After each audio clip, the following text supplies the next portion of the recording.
My father called me after 7 years of complete silence. He was crying.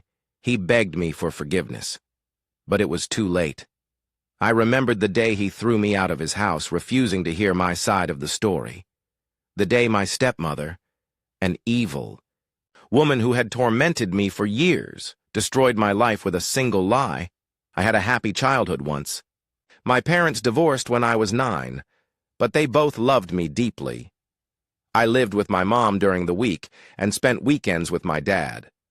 My life was peaceful until Gina came along. Gina, the woman my father adored. She entered our lives with a sweet and caring facade. But I had no idea that one day she would take everything from me. When I was 21, I lost it all. Not because I did something wrong, but because of a lie. Before Gina, my father and I had a great relationship. He wasn't a man of many words, but he showed his love through actions. Every Saturday morning, he would take me out for breakfast, and we'd stop by a vintage car shop to admire the classic beauties on display. There was one car my father always dreamed of owning, a vintage Ford Mustang. After years of saving, he finally bought it. That car became his pride and joy, and in many ways, it symbolized our bond. One day, "This will be yours," he would say with a smile. But then Gina arrived. My father remarried when I was 12. At first I thought I was gaining a new family, but Gina quickly showed me who she really was. "I don't like you," she told me bluntly one morning. "We'll pretend to get along when your father is around, but when he's not, stay out of my way." She hated me simply because I reminded her of my mother. Things got worse when I had to spend weekends at their house with Gina and her twin daughters, Emma and Emily. They were spoiled brats who took pleasure in bullying me, and Gina encouraged it. She would insult my appearance, call me useless, and even refuse to let me eat proper meals. She would take me to restaurants with my father's credit card, but only allow me to have soup or dessert while she and her daughters enjoyed full meals. I tried telling my father, but he wouldn't listen. He believed Gina was a loving stepmother, and every time I spoke up, she would cry and act like I was the problem. I was only 12 years old. What could I do? At 21, my father gathered the family for an important dinner.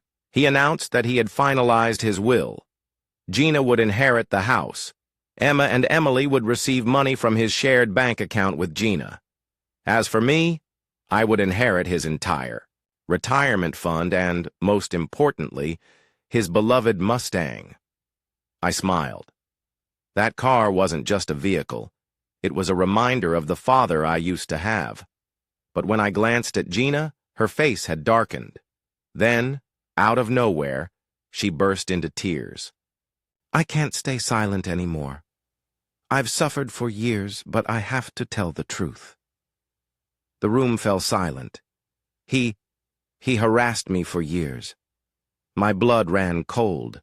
After our Greece vacation, he started looking at me inappropriately.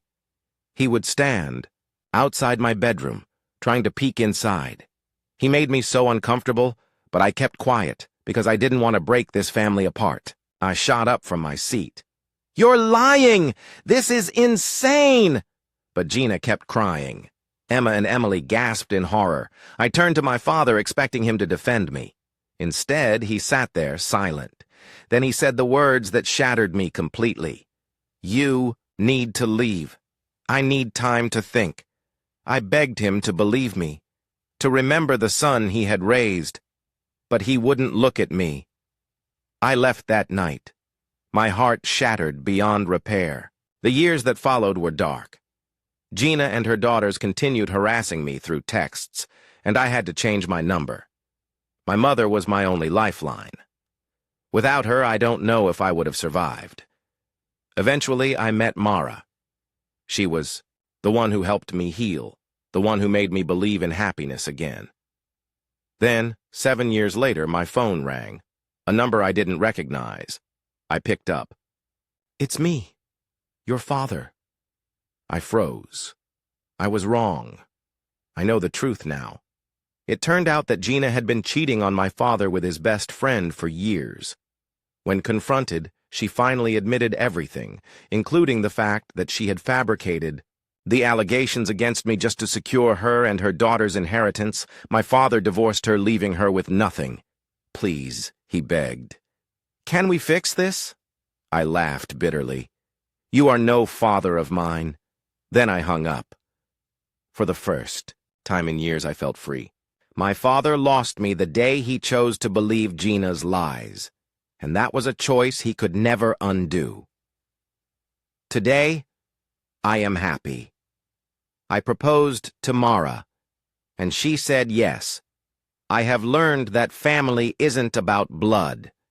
It's about the people who stand by you, even when the world turns against you. So if someone abandoned you when you needed them most, remember, you don't owe them anything. Thank you for listening to my story. If you enjoyed it, please subscribe to my channel for more powerful, real-life stories.